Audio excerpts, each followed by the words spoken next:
Christina Partsinevelos joins us now to sort out what's going on. So, Christina, I'm so glad to have you here because I think people see this headline, right, which is everywhere at this point after the market's closed. Worst week since the pandemic crash. You're freaking out about your 401k or the money that you have in the market. Give us the reality check here.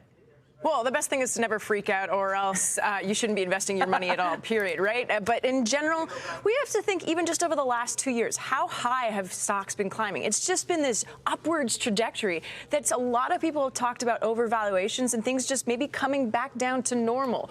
But there's a lot that played in the market just as of late.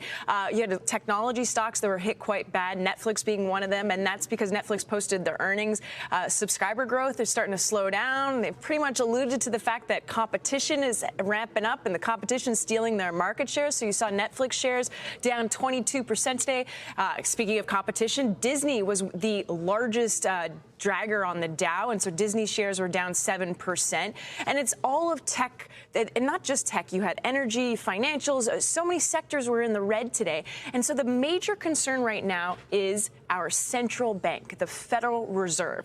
The Federal Reserve has alluded to, tighter monetary policy. They're not going to be buying as many bonds, and they're going to be increasing interest rates potentially for this year. And so why should you and I care about the central bank increasing interest rates? Well, if they increase interest rates, it makes it more expensive for other banks to borrow. And so those other banks that you and I deal with will start charging us more to borrow because it's the trickle-down effect. And so that means your mortgage rates will go higher, your credit cards will go higher. If you do the buy now, pay later, the rates on that will go higher. And so it does have this effect. And so just that concern, the concern that the Fed is going to react, has contributed to this massive sell-off that we are seeing now in 2022. Will there be a, opposite of a sell? Do you see the market rebounding, recovering as we learn more about what the Fed's going to do?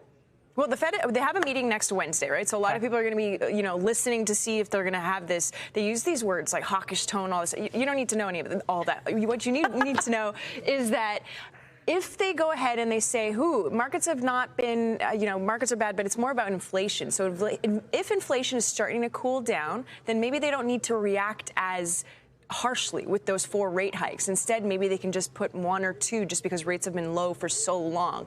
But a lot of it has to do with inflation, so we're going to start to listen and really pay attention to the words. People just, focus in on every single word that the Fed mentions during their meetings, and so that'll be definitely one avenue, inflation. Can I just say, love that you made this so easy to understand. Thank you. I'm not a finance geek. I love you and our friends at CNBC. It's not my jam, but this is, I get it now. I get it now, Christina. Thank you. I hope so. And it happens all too often where people use jargon, and I was taught at a very young age, if I can't explain it in simpler terms, then, you're preaching to you don't want to do that. The ethos. You are jamming with the vibe of this show. So can I just say also, I totally botched your last name. It's Christina Partsinevelos, correct? Yes, that's perfect. Thank you. I'm sorry about that. I was tripped up at the top. God, all good.